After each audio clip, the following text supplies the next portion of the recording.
Hey guys, happy Saturday. Wanted to come to you with just some random talking points. Kind of had a conversation with Scotty Estep this morning, and he came up with some great bullet points. But where it was coming from is like, what's really going on in the market when it comes to agents and like how are we supposed to deal with things?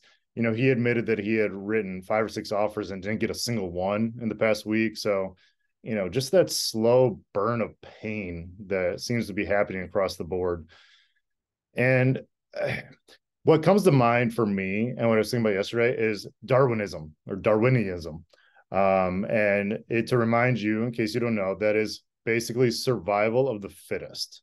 And I feel like that's kind of what's going on in real estate right now. You know, I think a lot of them that aren't going to make it are probably going to die a very slow death, which of course will be nobody at Danbury.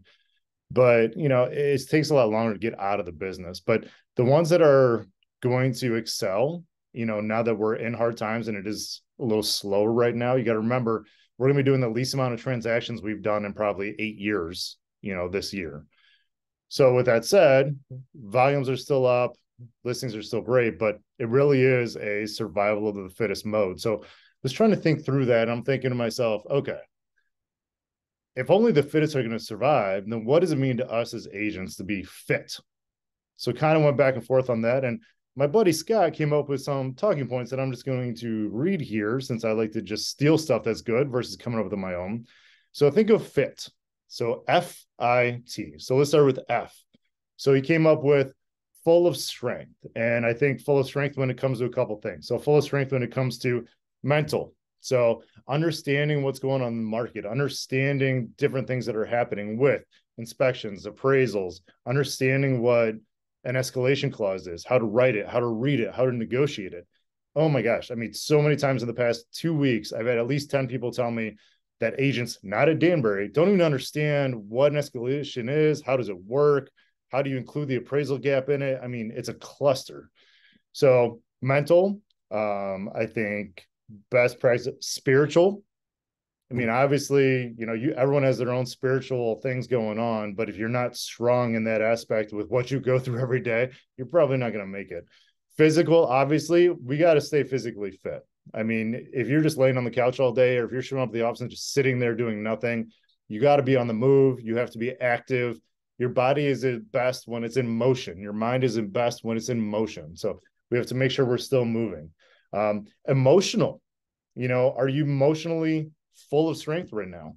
Are you able to really get through the day without being depressed or anxious or all those things? Are you focusing on self-growth to get you there? So that's F for fit. So all those things. Now we go to I. I would be intentional. Are you being intentional in your business? Are you being intentional in running your business, working in and on your business? Things that come to mind, are you being proactive versus reactive? Are you just waiting for things to happen and dealing with it when they come? Or are you getting ahead of it? And then Dana McQuillan's favorite one, the ninja one, is are you being a player or a victim? How intentional are you really being in your everyday routine to be a player versus a victim? So, and then last, so F that I, now we're to T. So our T in fit would be to be tenacious. And I think this is a thing that becomes frustrating a lot because that natural drive that you all have, because you're here doing what you're doing, we have to keep that going and not fake ourselves into that drive, but we have to be tenacious about it. We have to be determined to keep going when we're having those issues every day, when we have that client, that other agent that won't call us back, that we're not getting the answers we want, that we're not getting that offer to go through, even though we wrote $400,000 over and we threw in our firstborn and we promised them a taco party and they still won't accept our darn offer. We have to be resilient and understand that we have to keep coming back, but don't come back the same way. I think resilience gets mixed up sometimes, when coming back after a setback. When you have a setback, don't come back and be the same way you were before. Come back bigger, better, stronger. You have to come back learning from your mistakes and from your failures and become better every time.